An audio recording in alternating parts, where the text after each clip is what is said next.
right now. Pittsburgh's best sports show is about to begin. Call us or tweet us. We've got things to talk about on the Ireland Contracting Nightly Sports Call. All right, thanks a lot, Erica, and thank you for tuning into the Ireland Contracting Nightly Sports Call. I'm Rich Walsh, solo here tonight, so give me a call, 412-575-2600. We definitely have a lot to talk about, starting with the Buccos. They got a win here today, a combined one-hitter by Jared Jones, Holderman, and David Bednar. A pretty good pitching duel over there at PNC Park. Unfortunately, no offense. We didn't see much hitting. Pirates only got 6 hits. One very important one in the 9th inning. They tried to come back yesterday, but they did a pretty good job here today coming back. Connor Joe leads off the 9th inning with a single out to left field, and then 2 outs, bases loaded. Jack Sawinski comes up to the plate. He was 0 for his last 12, ice cold out there. Sawinski has been striking out a lot lately. Hasn't really done much, and there's been a lot of criticism that maybe he should be sent down. But he came through big time slapped a single out there to left field. The lefty did that and brought in the run, Connor Joe, and it was 1-0, and the Buccos snapped their losing streak. They did lose 8 of their last 9, but they're back to winning. Hopefully they win the series tomorrow and kind of, get this thing turned around. But unfortunately, they can't hit and they can't score. That is the big issue with this team right now, and I don't know what you do. Maybe go down and get Lamb or Gonzalez, bring those guys up, but I don't know if they're any better than the guys that you're playing right now. And when you look at their lineup, everyone's batting like 200 or 235, like Brian Reynolds, or 180 like Andrew McCutchen. I don't even know why he deserves to be in the lineup. Now, I like Kutch. I think he was great at one point in his career, but right now maybe the game has passed him by.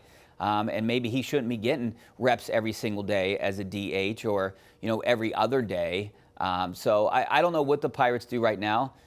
This goes to show you that you got to spend a little bit of money to go out and get some free agents. I've always said on the show, and I've always said to whoever I talk to, it's not necessarily a Pirates problem, even though they don't spend any money. Bob Nutting tried to pinch every penny he can, but they don't spend any money. They have to go out and spend a little bit of money. But I think it's a Major League Baseball problem. There has to be some kind of salary cap. The luxury tax has to act like a salary cap or implement a salary cap. And then more importantly, you need a salary floor. You need teams to spend up to $100 million. And look, if you're a team that's rebuilding, maybe you don't have to get up to $100 million. Leave like a 2-year window or something like that you got to get to that point.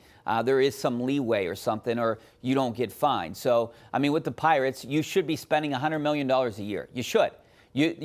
Fans deserve to see winners out there. They deserve to see winning baseball. You got a great ballpark over there at PNC Park. Unfortunately, the team hasn't been great for how many years? We haven't seen winning baseball since 2015 here.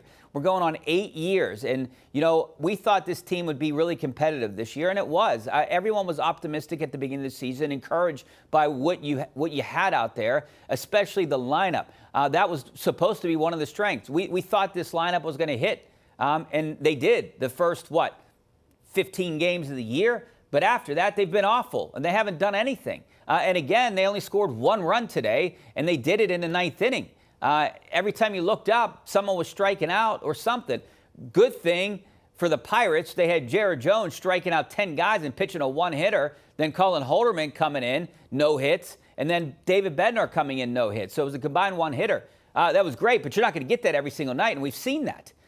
They can't even win games when they only give up 3 runs, and that's the problem with this team right now. And I know I've been a big advocate to bring Paul Skeens up here, but what's Paul Skeens going to do? If he pitches a 1 or 2 hitter and gives up a run, the Pirates are going to lose 1-0 because they can't score any runs right now. And that's the main issue. And I don't know where they're going to go out and get hitters. And the development seems to be a major issue.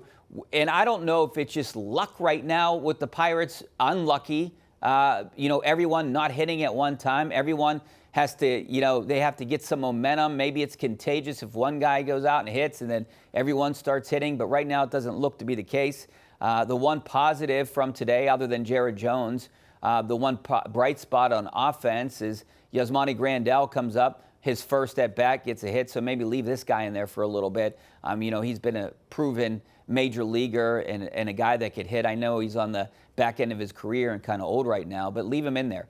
Maybe can help this offense a little bit. All right, 412-575-2600 is the number. The phone lines are open. Talking about the Buccos. If you want to talk about the Steelers and Najee Harris declining that fifth-year option this week, and I know we talked at length the last 2 days about it, but I'm up for it again.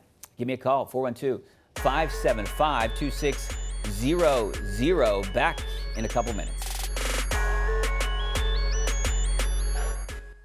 All right, welcome back to the Ireland Contracting Nightly Sports Call. We're taking your phone calls tonight, 412-575-2600. We have one line open, so give us a call. GMC tweet of the night right here. This is from Joe Block, one of the Pirates' play-by-play guys. Strikeouts through the first 7 career starts. Jared Jones, 52. Dwight Gooden, 51. Nolan Ryan, 50. That's some elite company right there, isn't it? Jones is the 9th player in the modern era to accumulate that many strikeouts through their first 7 AL/NL games. Jared Jones has been a blessing in disguise for the Buccos right now, and he's one guy that's really keeping them afloat with the way he's pitching. Hopefully, Bailey Falter can replicate a little bit of that tomorrow and win this series and get this team back on track. And what I would want to see, even if they don't win tomorrow, the Rockies are the worst team in majors. They better win. But if they don't win tomorrow, hey, maybe score 6 runs. I'd like to see something like that, right? All right, let's go out to the phone lines. We got Matt out in Butler. How you doing, Matt? Hey, Richie. Hey. Hey, your last point, I think, is the most important. How many of these draft picks have just simply fizzled? Our development program is terrible. I get the spending money. I'm all for it. But we can't develop anybody that's come through the draft. Nothing. Matt, hang on for a second. I don't get it either. Because look at, other than Skeens, they drafted hitters. Tamar Johnson, we're not going to see him for a couple years. He's going to be pretty good, I think. He's in the minors. But before him, you had Henry Davis and Nick Gonzalez. They were the 2 best hitters in college baseball. Why can't they hit? Maybe bring Gonzalez up here. He did struggle a little bit, and I know he's not the answer, but maybe he's a better option than Jared Triolo, who's, I don't even know what he's hitting off the top of my head. I think like 225. I think you're right. And Richie, hey, they've had guys who they've DFA'd. They had that outfielder a couple years ago. I can't remember his name. But he's had some family issues as well and whatever. But there's just so many in this organization. There's no development. How can that be with all the number 1 draft picks they've had over the years? And it's not just luck. It is not. This is bad baseball. Well, there's been 2 regimes, and you have to seriously look in the mirror here and look at your development. Things look good in the minor leagues at certain points, but then when you get to the majors, maybe they got to re-examine their hitting coach. They gave him an extension or re-upped his contract last year, Andy Haynes, so he's still around. But you're going to have to start doing something. Derek Shelton was a hitting coach. These guys are supposed to know how to hit, right? But for some reason, this team can't hit right now. And it's unfortunate because we were so optimistic, at least I was, and I think a lot of callers were, with the way they were hitting the ball in spring training and the way they started. And now, it's just awful. When you look at the lineup, no one's batting over 300. I think Connor Joe has the highest batting average of the people that play regularly. And you got a guy that's leading off, and I like Andrew McCutchen. He was great at one point in his life, but he's batting 182. He cannot be leading off. He can't get on base. You need your leadoff guy to get on base. And I understand that people are going to make excuses and say, hey, he's hitting the ball hard. Yeah, great. How about hit the ball in play so you get on base? All right, back out to the phone lines. We got Slick Rick out in Pitcairn. How you doing, Rick? Hey, Rich, how you doing tonight? Good, thanks for calling. I think the problem is that I think Major League Baseball all across, there's not any great superstars out there anymore like Willie Mays, Roberto Clemente, and that. I would disagree. They might have the best player ever to play the game in Ohtani, Mookie Betts, Trout's hurt. But, there's some stars out there. I disagree with that. I think Paul Skeens is going to be an absolute superstar. He needs to get up here. I disagree. I think there are stars. Maybe it's watered down a little bit because there's so many teams now. but I do think that there are stars, and the Pirates need to get a couple of those, especially a couple of those bats, because Rowdy Tellez isn't doing it. Jack Sawinski isn't doing it. Who else do we got? Henry Davis was already sent down. He's not doing it. Andrew McCutchen is a star, a recognizable person. He might sell some tickets, but look, that's going to end when you can't hit, right? It's going to end one day for the Penguins when Sidney Crosby can't score goals anymore, and people aren't going to show up to watch Sidney Crosby. Let's go back out to the phone lines. We got Jim out in Peters. How you doing, Jim? Hey, I'm not the least bit worried, and I'll tell you the reason why. If anybody played baseball knows when the weather gets warm, the ball travels farther. There's been a lot of balls that went to the track when it was cold, and they go over when it's not. Wait, did you say you weren't worried, Jim? Is that what you said? No, I'm not. Yeah, you're right. They've lost 14 of the last 17 before today, and you're not worried? I'm aware of that. There's 162 games, Rich. I get it, but they've had. They're 5 under. If they go 5, if they win 5, they're even. What did they do against the division, Rich? They got swept by the Oakland A's. I said the division. Okay, I get what you're saying, but they got swept by the Oakland A's. They lost the first game to the Rockies, and you're saying that, hey, hold on until it gets warm. It was warm last week, and look how bad they did. Rich, they have to win their division, don't they? Okay, the record's 2-2 with the Brewers. They haven't played the other guys in the division. Now, if they start losing the division, then I'm worried. Simple. But I thought their best track to get into the playoffs this year would have been a wild card, and they're already, 6 games out. That's how you thought about it. That's how you think, Rich. Okay. Hey, Jim, I think that they're 6.5 games behind first place right now, and I don't think they're catching Milwaukee or any of these other teams. All right, thanks for your call. I appreciate it. I agree to disagree with you. Let's go out to Keith in New Brighton. How you doing, Keith? Hey, good. How you doing? Good. Thanks for calling. Hey, I think it's time for a coaching change with the Pirates. I mean, we've seen this last year. I mean, they started off hot, then they got really cold, and then towards the end of the season, they're hot as a firecracker. This year, they started off hot. It's like, and the year before, I think when they had Slewinski up and that, they were doing great, and then they started sending all them guys back down to the minor leagues. It's just this, I think it's the culture. I don't know if these guys go out when they're on the road and go to the hotel and get drunk every night or what. No, I don't think they do that. They all have curfews. I disagree with that. And also, I understand that balls travel further, but you got to get base hits too when it's cold out. I get it. Andrew McCutchen has always been a slow-starting baseball player, but he's batting 182 right now. Things aren't working. So even if it heats up, I hope Jim out in Peters is right that maybe they can turn things around and they can win this division. But it doesn't look promising, I don't think, at least in my view right now, when you can't hit, period. I don't care how far the ball goes. I'm not asking for home runs. I'm asking for base hits. They wanted to play small ball. They want to try to get runners over. They want to be patient at the plate. But now they're passive at the plate. Be a little bit more aggressive. Do something a little bit different out there and start winning games. You should be beating. If you are a halfway good team, you need to beat the Oakland A's and the Colorado Rockies. And if you don't, you're in the same category as them. I know what we're saying is, hey, you should win against the Rockies and the A's. But I bet you the guy that does my job in Oakland or Denver is probably saying the same thing about the Pirates. You got to beat the Pirates because they stink. It's the same thing. We just live in Pittsburgh and we think, hey, the Pirates are better than them on paper, but they're not. Look at the lineup. They're not. They need to turn things around. I was fooled by the 11-5 start. They lost 14 of their last 17 games.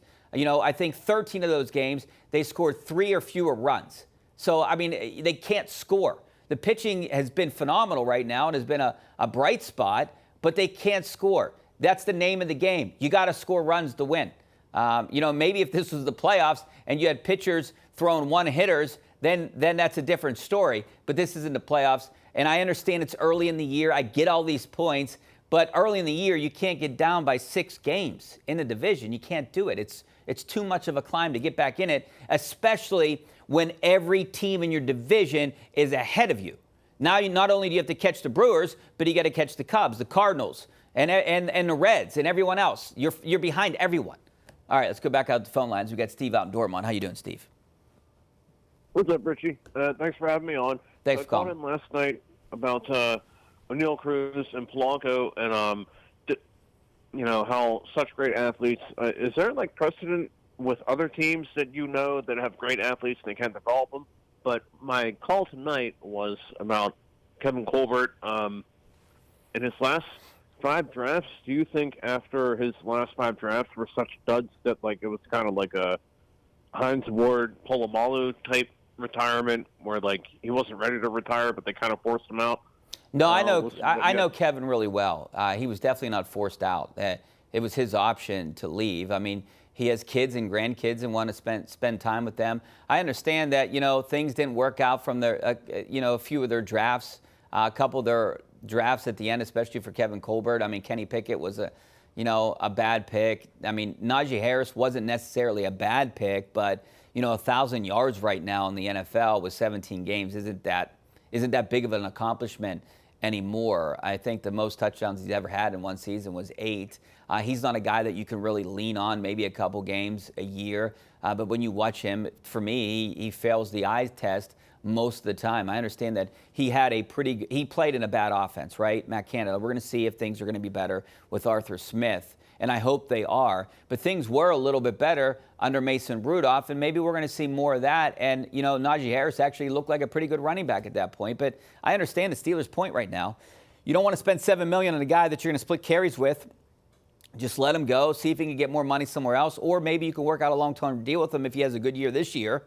But maybe draft someone that you can pair up with Jaylen Warren. It's going to be a running back committee. The one thing, you look at what Philadelphia did, Andy Weidel came from that regime, and it seems like the Steelers are kind of following how Philly built teams along the way, and they were running back by committees pretty much, and had good offense and defensive lines. All right, we're going to take a break. Back in a couple minutes.